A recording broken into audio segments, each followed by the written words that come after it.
Hello everyone, मेरा नाम पूजा है और इस वीडियो में हम 5 किंगडम क्लासिफिकेशन को डिस्कस करने वाले हैं। 5 किंगडम क्लासिफिकेशन जो है वो आर.एच. विटेकर के द्वारा 1969 में दिया गया था। इस क्लासिफिकेशन को कॉम्प्लेक्सिटी ऑफ अ सेल यानी सेल जो है वो प्रोकैरियोटिक है या यूकैरियोटिक है, इसके बेसिस पर क्लासिफाई किया गया है। कॉम्प्लेक्सिटी ऑफ ऑर्गेनिज्म यानी जो ऑर्गेनिज्म है वो यूनिसेलुलर है या मल्टीसेलुलर है। थैलस ऑर्गेनाइजेशन यानी इसकी बॉडी किसकी बनी हुई है। मोड ऑफ न्यूट्रिशन यानी ऑटोट्रॉफ्स है या हेट्रोट्रॉफ है। ऑटोट्रॉफ का मतलब जो अपना भोजन खुद बनाते हैं, जैसे कि प्लांट्स, वो ऑटोट्रॉफ्स होते हैं। वही हेट्रोट्रॉफ्स एनिमल होते हैं जो कि दूसरे एनिमल से अपना भोजन लेते हैं। रिप्रोडक्शन यानी सेक्सुअल रिप्रोडक्शन और एसेक्सुअल रिप्रोडक्शन, किस तरह का रिप्रोडक्शन इन किंगडम्स में प्रेजेंट होता है। फाइलोजेनेटिक रिलेशनशिप यानी जब हम ऑर्गेनिज्म को क्लासिफाई करते हैं तो एवोल्यूशन के बेसिस पर इन किंगडम्स के बीच में किस तरह का रिलेशनशिप होता है, तो उसके बेसिस पर भी डिवाइड किया। यानी हम रिवाइज करें कि किन किन चीज़ों के बेसिस पर 5 किंगडम क्लासिफिकेशन को क्लासिफाई किया गया है। फर्स्ट है complexity of a cell, second है complexity of a organism, third है थैलस ऑर्गेनाइजेशन, फोर्थ है मोड ऑफ न्यूट्रिशन, फिफ्थ है रिप्रोडक्शन और सिक्स्थ है फाइलोजेनेटिक रिलेशनशिप। इन सब के बेसिस पर इन ऑर्गेनिज्म को क्लासिफाई किया गया है। विटेकर ने इन ऑर्गेनिज्म को 5 किंगडम्स में क्लासिफाई किया है। फर्स्ट है मोनेरा, सेकेंड है प्रोटिस्टा, थर्ड है फंजाई, फोर्थ है प्लांटी और फिफ्थ है एनिमिलिया। और इन पांचों किंगडम्स को हम इनके कुछ करेक्टरिस्टिक्स के बेसिस पर डिफरेंशिएट करेंगे, जैसे कि न्यूक्लियर मेम्ब्रेन के इन पांचों में से किसके अंदर न्यूक्लियर मेम्ब्रेन किस में प्रेजेंट होती है और किस में एब्सेंट होती है। तो मोनेरा जो है उसमें न्यूक्लियर मेम्ब्रेन जो होती है वो एब्सेंट होती है। के जो किंगडम्स है प्रोटिस्टा, फंजाई, प्लांटी, एनिमिलिया, इन सब के अंदर प्रेजेंट होती है। हमने सेल के 2 टाइप पढ़े थे, prokaryotic cell and eukaryotic cell. Prokaryotic cell वो सेल्स होती है जिनके अंदर न्यूक्लियर मेम्ब्रेन प्रेजेंट नहीं होती है, न्यूक्लियस के चारों ओर न्यूक्लियर मेम्ब्रेन जो होती है वो एब्सेंट होती है, उन्हें हम प्रोकैरियोटिक सेल कहते हैं। तो हम ये कह सकते हैं कि मोनेरा जो है उसमें प्रोकैरियोटिक सेल्स प्रेजेंट होगी। बाकी सब में किस तरह की सेल्स प्रेजेंट होगी, तो यूकैरियोटिक सेल्स प्रेजेंट होगी, क्योंकि इसमें न्यूक्लियस के चारों ओर क्या होता है, न्यूक्लियर मेम्ब्रेन होती है, तो इन सब में यूकैरियोटिक सेल्स होगी। मोनेरा जो है उसमें ऑर्गेनिज्म जो होता है वो सेल्स का बना होता है, यानी सेल्यूलर ऑर्गेनाइजेशन किस तरह का होता है, सेल्यूलर होता है। और इसमें पूरा जो ऑर्गेनिज्म है वो एक ही सेल का बना हुआ है, इसलिए हम इन्हें यूनिसेल्यूलर ऑर्गेनिज्म भी कहते हैं। तो ये किस तरह के ऑर्गेनिज्म है, यूनिसेल्यूलर ऑर्गेनिज्म। प्रोटिस्टा की बात करें तो प्रोटिस्टा भी सेल का ही बना हुआ होता है और ये भी यूनिसेल्यूलर ऑर्गेनिज्म होता है। फंजाई जो होते हैं वो मल्टी सेल्यूलर ऑर्गेनिज्म होते हैं, उसके साथ में इनमें लूज टिश्यू प्रेजेंट होते हैं। प्लांटी जो है वो मल्टी सेल्यूलर ऑर्गेनिज्म है और इसमें टिश्यू और ऑर्गन लेवल तक प्रेजेंट होते हैं।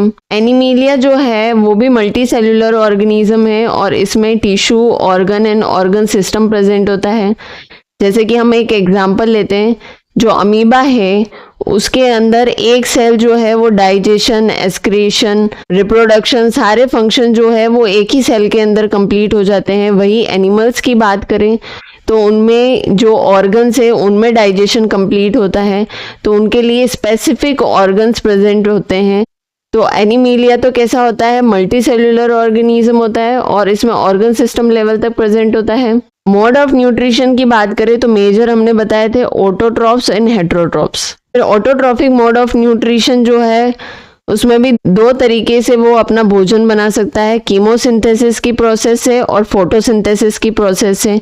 कीमोसिंथेसिस में यहाँ पर जो एनर्जी सोर्स है उसके फॉर्म में वो केमिकल कंपाउंड को यूज़ करता है और फोटोसिंथेसिस के अंदर वो एनर्जी सोर्स में सनलाइट को यूज़ करता है। ऑटोट्रॉफिक मोड ऑफ न्यूट्रिशन में ऑर्गेनिज्म अपना खुद का भोजन बनाता है, लेकिन वो कीमोसिंथेसिस से भी बना सकता है और फोटोसिंथेसिस से भी बना सकता है। और हेटेरोट्रॉफिक मोड ऑफ न्यूट्रिशन में हमने सेप्रोफाइट्स की बात की थी, पैरासाइट की बात की थी। तो हेटेरोट्रॉफिक मोड ऑफ न्यूट्रिशन और ऑटोट्रॉफिक मोड ऑफ न्यूट्रिशन, बहुत मोड ऑफ न्यूट्रिशन जो है वो मोनेरा में प्रेजेंट होते हैं। प्रोटिस्टा जो है उसमें ऑटोट्रॉफिक मोड ऑफ न्यूट्रिशन में सिर्फ फोटोसिंथेसिस के थ्रू भोजन बनाता है ये, और हेटरोट्रॉफिक मोड ऑफ न्यूट्रिशन भी प्रेजेंट होता है। फंजाई जो है वो अपना भोजन खुद नहीं बना सकता है, इसलिए उसमें वो heterotrophic mode of nutrition present होता है। प्लांटी की बात करें तो ये भी अपना भोजन खुद बना सकते हैं, इसमें फोटोसिंथेसिस होता है और ऑटोट्रॉफिक मोड ऑफ न्यूट्रिशन होता है। और एनिमिलिया की बात करें तो ये अपना भोजन खुद नहीं बना सकते, यानी इसमें heterotrophic mode of nutrition present होता है। फंजाई में सभी ऑर्गेनिज्म जो है वो मल्टी सेल्यूलर नहीं है, यीस्ट जो होता है वो यूनिसेल्यूलर ऑर्गेनिज्म होता है।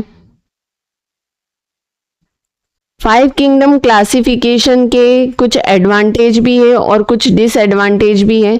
5 किंगडम क्लासिफिकेशन का फर्स्ट एडवांटेज है कि इसमें प्रोकैरियोट्स जो है उनको यूकैरियोटिक ऑर्गेनिज्म से बिल्कुल सेपरेट कर दिया गया है, डिफर कर दिया गया है। जैसे कि यहाँ पर प्रोकैरियोटिक ऑर्गेनिज्म को हमने किस में रखा है, मोनेरा में रखा है, और यूकैरियोटिक ऑर्गेनिज्म को प्रोटिस्टा, फंजाई, प्लांटी, एनिमिलिया में। वही unicellular and multi cellular organism को भी अलग अलग रखा गया है।